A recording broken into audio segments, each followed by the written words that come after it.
guns. Oh, where can we start? We're gonna start with the AK. That's gonna be the easiest one to start with. This is my AK right now. I just did a disassembly video recently, but the wood is gone right now. Why is the wood gone? Because he got fucked up. Don't know how. I don't know, man. I don't know if I was picking it up or putting it on the table or like just walking. I don't walk with my AK like that. But something happened. Something happened that made the wood under the handguard peel off. So, the wood under the handguard peeled off, and then on the stock it had like little nicks. Because if you think about it, I think what they did was with the wood is they coated it with the actual Russian red color, then they put lacquer on it or whatever. But I guess it was a light coating. It wasn't that thick, so it can when you get little chips or whatever, you can see it and it's noticeable, and it gets it easily. So my advice to you guys is to you guys want me to do a safety check? Nah, I'm just playing.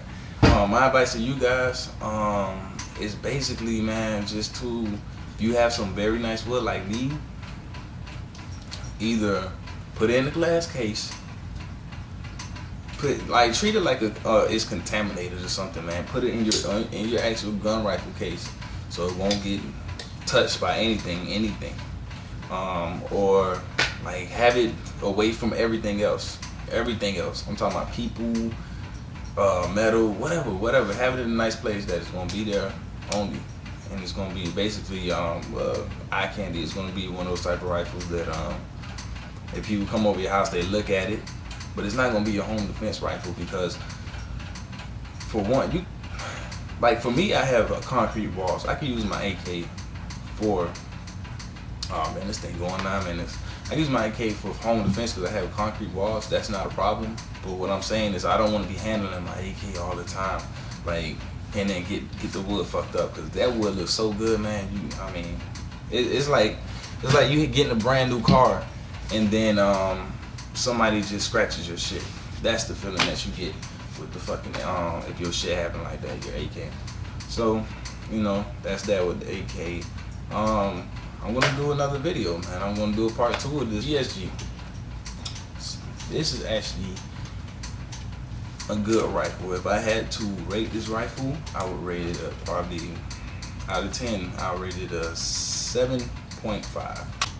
Okay, let me go ahead and tell you guys straight up. If you don't clean this gun, it's gonna hiccup on you.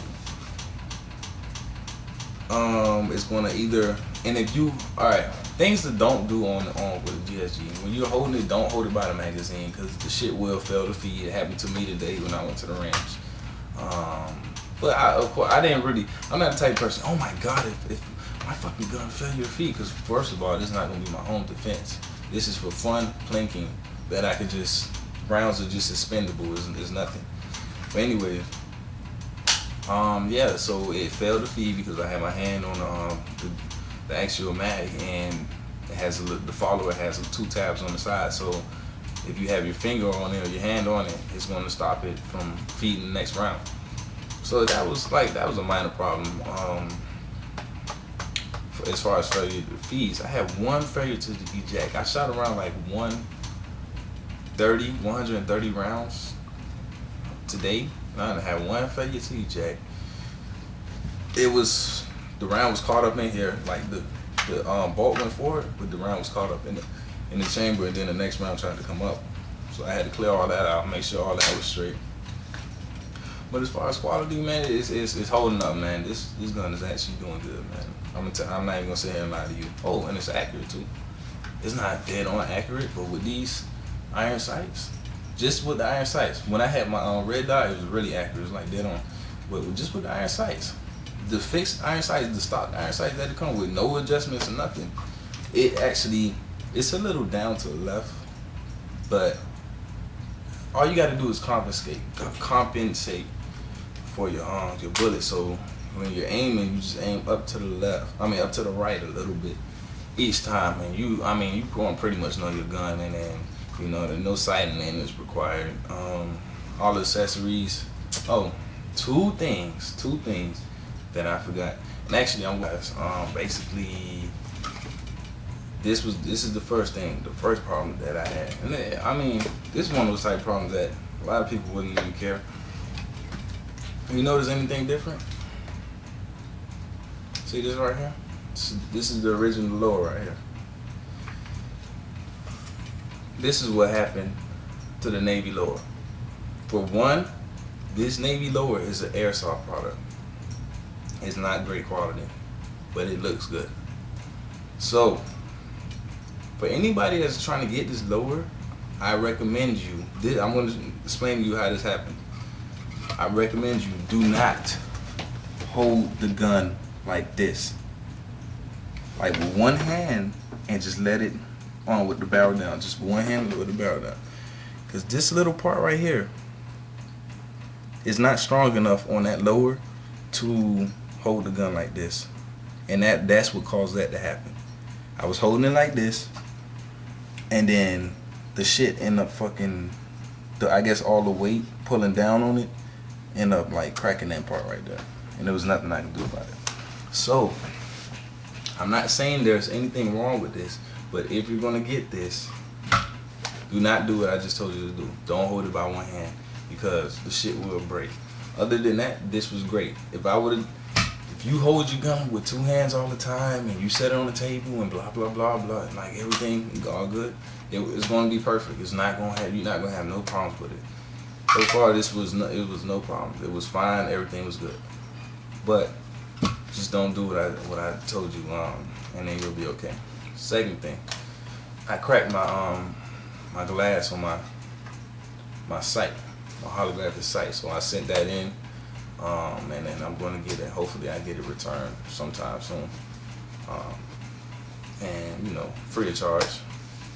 And yeah, that's basically it, man. I mean, with this rifle, like I say, it's good. Just be careful with your accessories. Be careful with small things that you care about with your gun, man. Just never be careless with your gun, man. Because you'll regret it. You'll end up spending unnecessary money that you don't need to. I'm gonna go back to the AK for 1 second.